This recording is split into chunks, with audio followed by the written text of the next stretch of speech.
Valores reais, básicos e atemporais baseados na moral e nos princípios. Todos os conceitos considerados pouco legais hoje em dia, mas que, apesar disso, são as raízes de uma pessoa forte e de uma comunidade forte.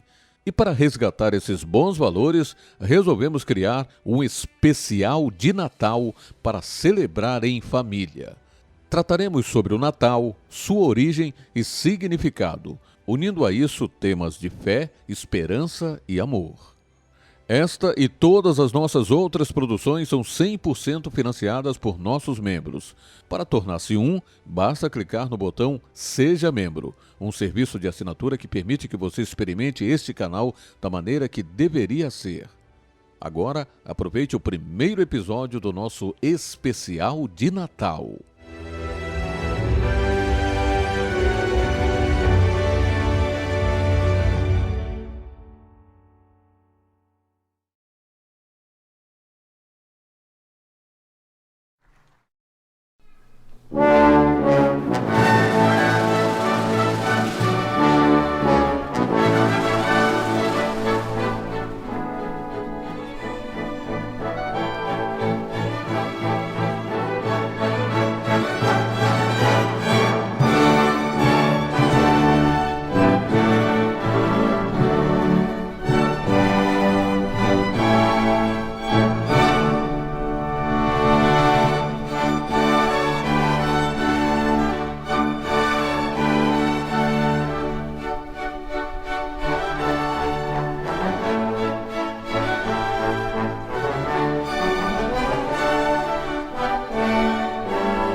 Nimrod foi um caçador que viveu na Babilônia por volta de 2800 a.C.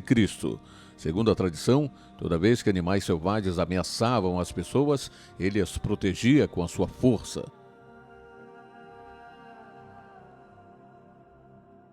À medida que as pessoas o respeitavam e o apoiavam, Nimrod se tornava arrogante e incitou as pessoas a construir a Torre de Babel.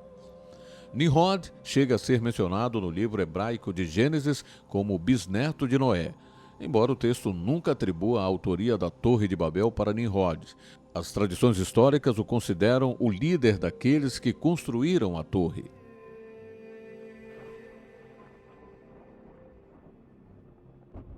Após sua morte, sua esposa Semiramis começou a dizer que ele havia se tornado o Deus Sol. Segundo a tradição, ela cortou o cadáver de Nimrod em pedaços e os levou a cada tribo da Babilônia. As pessoas passaram a considerar os lugares onde os pedaços do corpo de seu marido estavam enterrados lugares sagrados.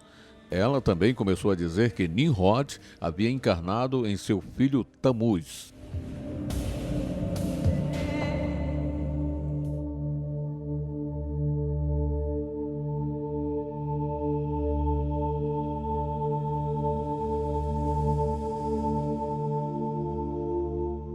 Enquanto Semiramis governava a Babilônia no lugar de seu filho bebê Tamuz, ela persuadia as pessoas a adorarem a ela também.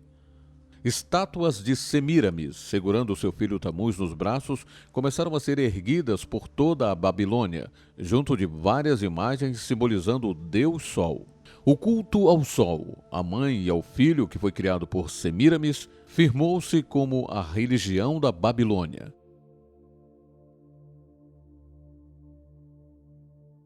Semiramis também estava mergulhada no ocultismo que imperava na Babilônia. Quando a Torre de Babel falhou em progredir, o ocultismo se espalhou por diversas civilizações, pois os babilônicos foram dispersos pelo mundo e levaram consigo todo o conhecimento de magia, além da adoração ao Sol, à Mãe e ao Filho. A adoração ao Sol, à Mãe e ao Filho foi rapidamente assimilada por outras culturas e religiões de muitos países, onde recebeu nomes e formas diferentes. Para muitos, a imagem da Virgem Maria segurando seu filho Jesus nos braços é apenas a versão iconográfica católica de Semiramis e Tamuz.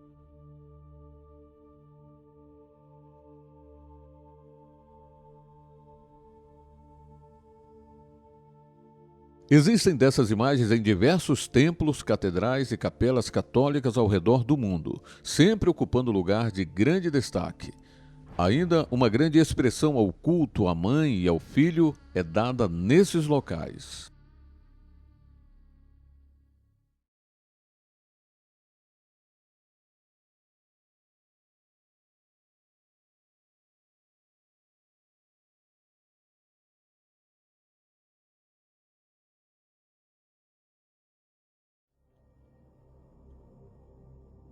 Porque a imagem de Maria e Jesus parece uma alusão à famosa imagem de Semiramis e Tamuz.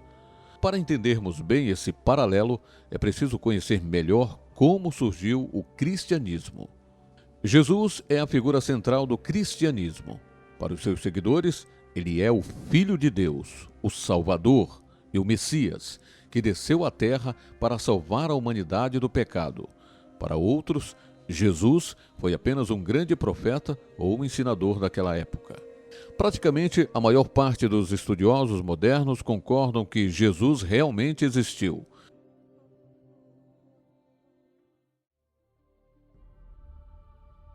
Os ensinamentos deixados por Jesus estão centrados na prática do amor ao próximo, no auxílio aos menos favorecidos e no reino de Deus, um dos elementos chaves de seus ensinamentos. De acordo com os evangelhos, Jesus promete a inclusão de todos que aceitarem a sua mensagem nesse reino. Ao mesmo tempo que era duramente criticado pelos líderes religiosos, Jesus foi também um crítico ferrenho do sistema religioso e dos líderes de sua época. Ele acusava os líderes religiosos da época de serem os mesmos que assassinaram os profetas. Ai de vocês, mestres da lei! e fariseus, hipócritas! Por fora parecem justos ao povo, mas por dentro estão cheios de hipocrisia e maldade. Vocês edificam os túmulos dos profetas e adornam os monumentos dos justos. E dizem: se tivéssemos vivido no tempo dos nossos antepassados, não teríamos tomado parte com eles no derramamento do sangue dos profetas. Assim, vocês testemunham contra si mesmos que são descendentes dos que assassinaram os profetas. Jesus acabou sendo assassinado pelos mesmos líderes religiosos.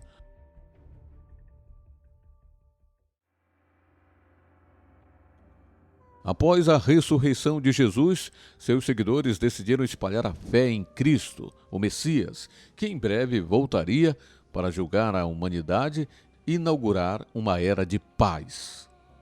Os primeiros seguidores de Jesus seguiam à risca os ensinamentos de amor e caridade deixados por Jesus de Nazaré, distribuindo e compartilhando seus bens com aqueles que necessitavam. Reuniam-se nas casas, formando uma comunidade unida, fraterna, onde tudo o que tinham era posto em comum. Inquietos com o fato de terem sido testemunhas da pregação e da vida de seu mestre, os seguidores de Jesus pregavam anunciando a salvação em Cristo para vários povos vizinhos. Muitos desses discípulos foram praticamente assassinados pelos mesmos líderes religiosos ou pelo sistema religioso que assassinou Jesus. Segundo os relatos do Novo Testamento, o apóstolo Paulo pregou o evangelho à Palestina, à Ásia Menor, à Grécia e, por último, a Roma. Mas o evangelho não foi muito bem aceito em Roma no começo.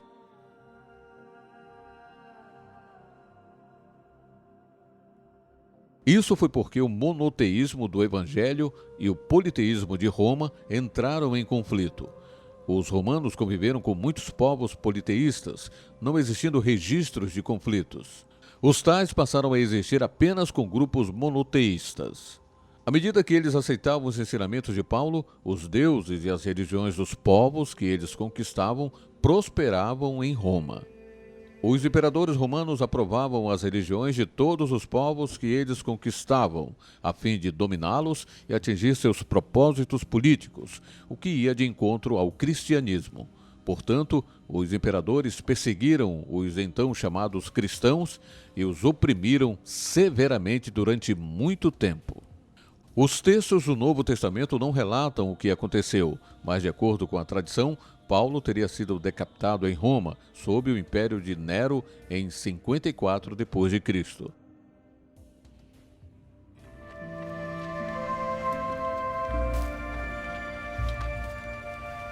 Que pregues a palavra, instes a tempo e fora de tempo, corrijas, repreendas, exortes com toda a longanimidade e doutrina.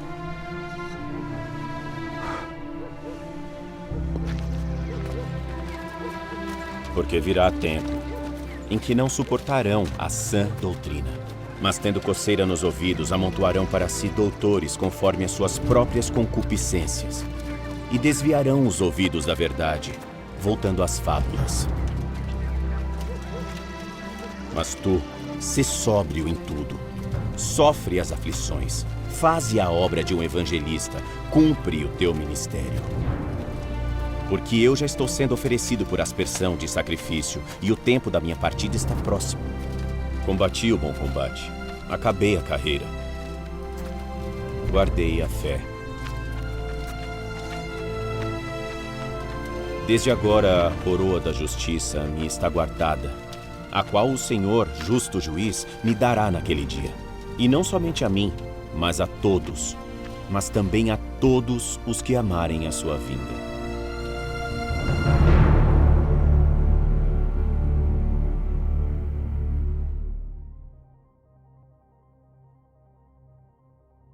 Tal perseguição pelos imperadores apenas teve fim no início do século IV, no Império de Constantino I.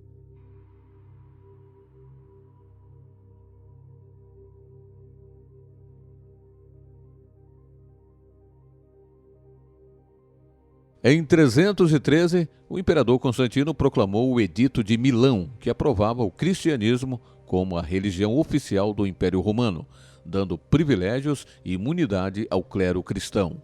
Foi um propósito meramente político.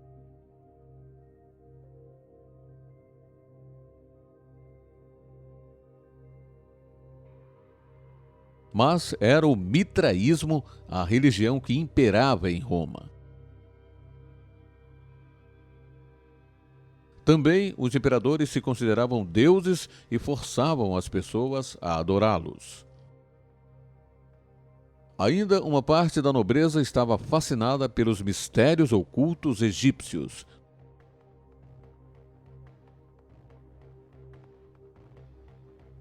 Dessa forma, Constantino tentou criar uma religião que pudesse atender a todos, fazendo um ótimo uso do cristianismo que havia se espalhado por todo o império, apesar da perseguição. Ele achou que o cristianismo poderia solidificar e manter a unidade do império, pois assim os politeístas se debandariam para a nova igreja. Assim, eles trouxeram para a nova religião católica elementos parecidos com os quais os politeístas e a nobreza estavam acostumados, especialmente o culto ao Deus Sol, para que houvesse unidade e o número de convertidos aumentasse.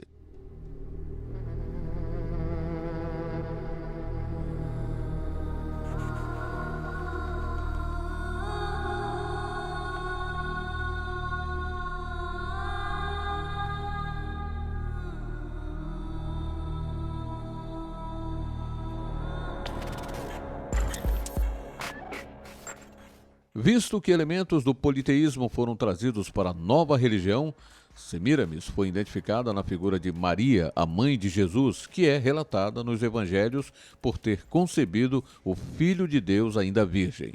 O título de Rainha dos Céus, atribuído a Semíramis, foi também atribuído a Maria mais tarde. Podemos encontrar Semíramis sendo mencionada como a Rainha dos Céus nos livros sagrados judaicos, no período em que os israelitas praticaram culto ao Deus Sol. Já Tamuz é explicitamente mencionado nesses mesmos textos.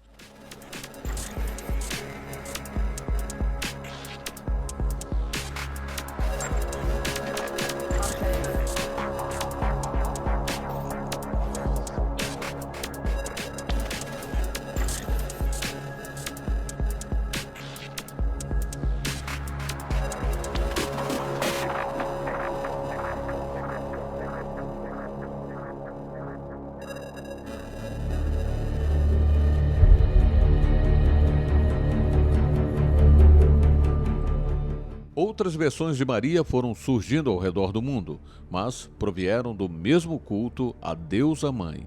Já Jesus foi identificado como o Deus Sol.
Jesus ganhou as características de Mitra, a versão do Deus Sol cultuada em Roma.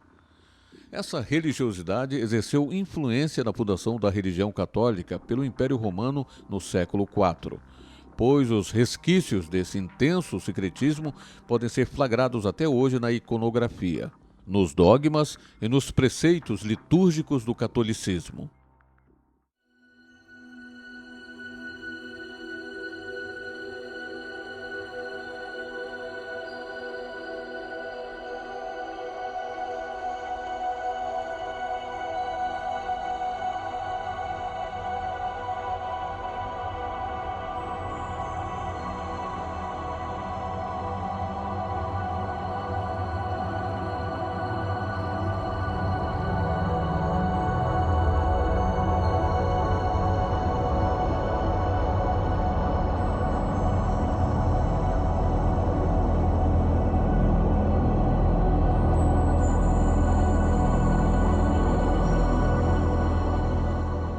A versão do culto solar que exerceu maior influência em Roma e, consequentemente, na religião católica do Império Romano foi o mitraísmo.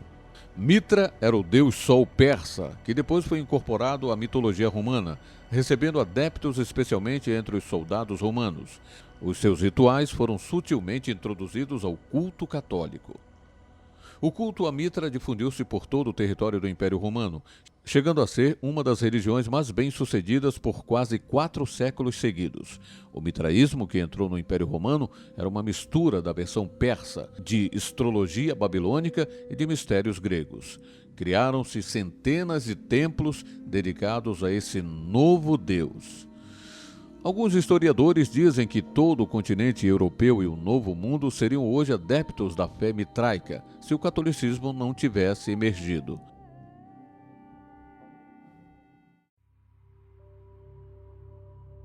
Com o advento do catolicismo, o mitraísmo foi desaparecendo e banido oficialmente em 391 d.C., data em que o imperador Teodósio proibiu todas as religiões diferentes do catolicismo. Mas o catolicismo não conquistou o mitraísmo. Pelo contrário, eles se uniram e alteraram apenas os nomes. Mais de 300 mil crianças foram abusadas por padres e pessoas ligadas à Igreja Católica da França nos últimos 70 anos. Philippe Killing. Vous devez payer. Vocês precisam pagar por todos esses crimes. Tous ces crimes. O presidente da associação que representa as vítimas de abusos sexuais se mostrou estarrecido pelo resultado de 2 anos e meio de investigações. A comissão independente, que ouviu milhares de vítimas e testemunhas, concluiu que 216 mil crianças sofreram abusos nas mãos de padres e clérigos da Igreja Católica, e isso só na França. Se levar em consideração funcionários terceirizados, como professores em escolas católicas, esse número sobe para 330 mil. Os abusos aconteceram entre 1950 e 2020. A comissão entregou aos promotores provas de 22 casos em que um processo criminal ainda poderia ser aberto. Segundo o relatório, a Igreja Católica resolveu fechar os olhos para o problema e não fez nada para combater os abusos. Em nota, o Vaticano disse que o Papa soube do escândalo com muito pesar quando se encontrou com bispos franceses dias atrás. Em junho deste ano, Francisco promoveu uma grande reforma no Código de Direito Canônico em que endurece as leis para pedófilos, abusadores e integrantes do clero que agem para cobertá-los.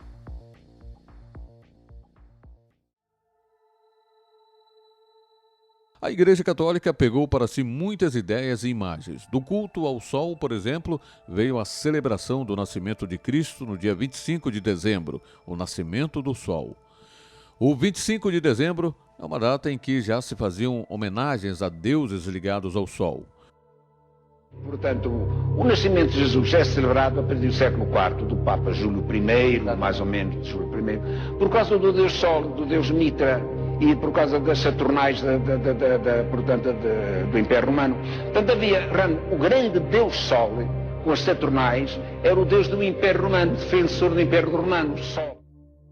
Sabemos que não há evidências de que Jesus nasceu nessa data. O Natal, portanto, foi criado para substituir as comemorações em honra ao Deus Sol. Porém, percebemos que apenas os nomes foram substituídos. Jesus tornou-se o Deus Sol. E os costumes continuaram os mesmos. O pinheiro, por exemplo, era um símbolo do deus Tamuz. Na Babilônia já se usavam pinheiros em homenagem ao deus Sol Tamuz. No seu aniversário, era costume de as pessoas pegarem pinheiros, levá-los para dentro de suas casas e enfeitá-los como símbolo do renascimento dele. Hoje, milhões de pessoas nos lares, comércios e instituições religiosas ainda cultivam esse símbolo do Deus Sol.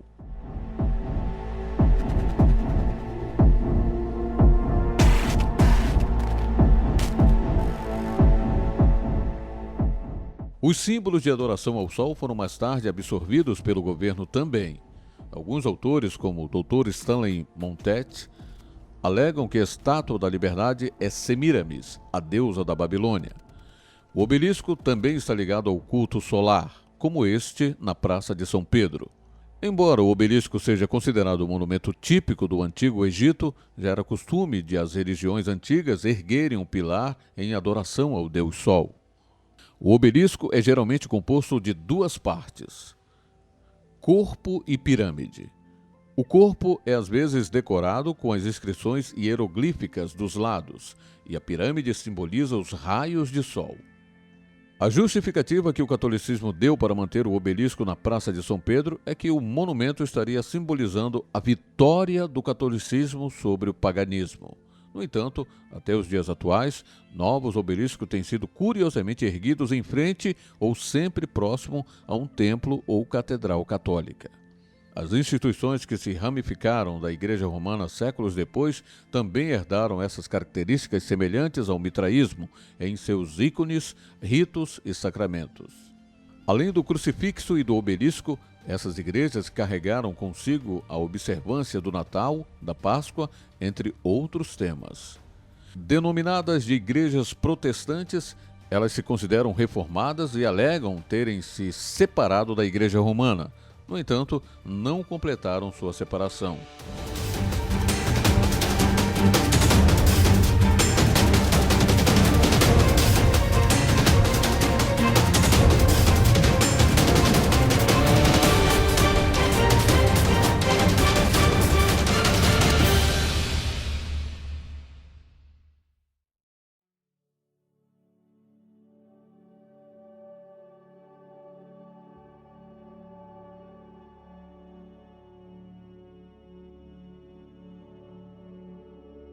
Essa frase é do filósofo José Ortega y Gasset. Ele apresenta a cultura como um importante elemento para o desenvolvimento de uma sociedade. A cultura é um conjunto de expressões humanas do universo simbólico que tem seu sentido socialmente compartilhado por um grupo, a ponto de essa construção agregar-se como parte do ser daquela comunidade. Desde o início da humanidade, a cultura é formada por símbolos, sendo também considerada um tipo de comunicação. Obviamente, não conhecemos todos os símbolos que existem no mundo, então é impossível saber a definição e a mensagem que determinado símbolo vai passar se nunca houver um estudo profundo sobre aquilo. Por causa deste conhecimento geral, muitos símbolos com uma mensagem muito peculiar são usados, sem que as massas saibam o porquê que eles são usados. Por exemplo, uma propaganda da empresa estatal de correios da Noruega, a Posten, comemora 50 anos da descriminalização da homofobia no país. Na peça publicitária, o Papai Noel beija um homem. Para melhorar o circo, tudo isso foi financiado com dinheiro público dos noruegueses. Há uma estratégia oculta para modificar símbolos e personagens que possuem características tradicionais e aos poucos modificar a história. Primeiro, substituíram o significado religioso para a imagem do Papai Noel caloroso, amigável, gorducho e humano. Agora, tentarão encaixá-lo na agenda da confusão de gênero, até que a história seja completamente alterada. O que vemos no mundo atual é um movimento coordenado para substituir os bons valores por construções artificiais falsas, que seguem um único objetivo: derreter a mente de uma sociedade inteira e torná-la frágil e incapaz de lutar pela sua própria nação, sua própria família e sua própria vida. Por esse motivo, é importante alterar os símbolos para então substituir histórias. Na Coreia do Norte, por exemplo, a celebração do Natal é proibida. Os líderes do país criaram a sua própria comemoração, sendo o aniversário de Kim Jong-suk, a esposa do fundador da Coreia, Kim Il-sung. A elite mundial tem usado os mesmos métodos da tirania norte-coreana, mas de forma muito mais sofisticada, através da propagação do materialismo, da fantasia, da agenda de gênero e em nome do modernismo. Os princípios morais básicos são vistos como atrasados e até perigosos. No caso da Coreia do Norte, aqueles que carregam essa linha de pensamento perigosa são tratados diante do cano de um fuzil.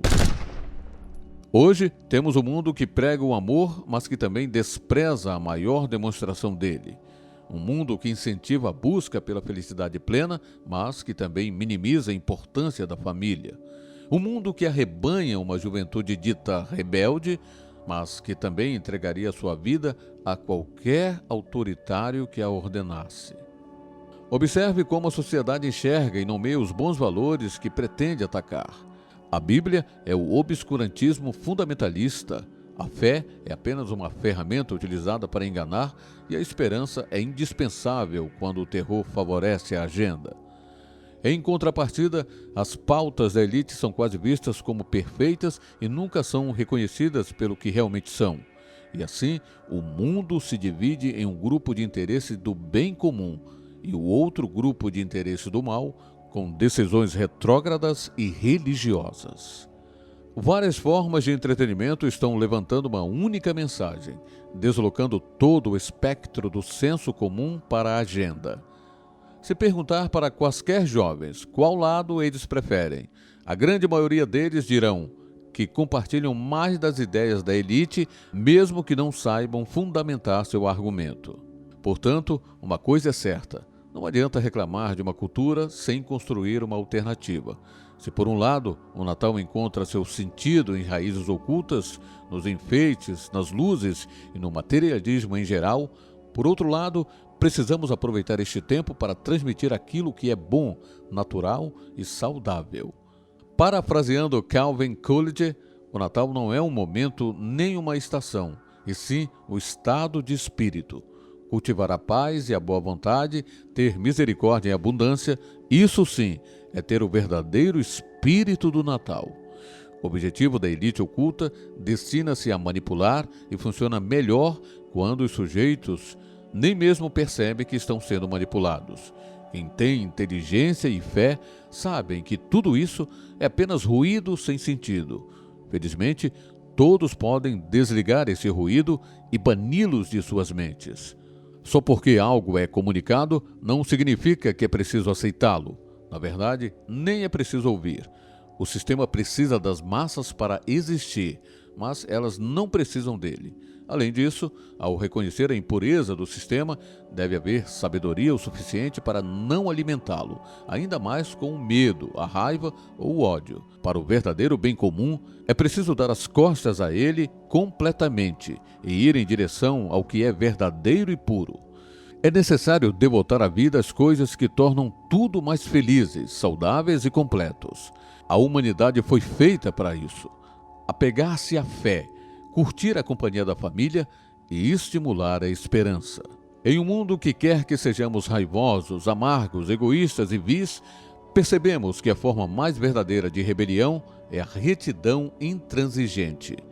Nos dias de hoje, acreditamos que os verdadeiros rebeldes vivem a vida no caminho certo, não importa os sacrifícios. Afinal, os que estão no poder temem aqueles que não são corruptíveis, compráveis, não passíveis diante da lavagem cerebral e do terror.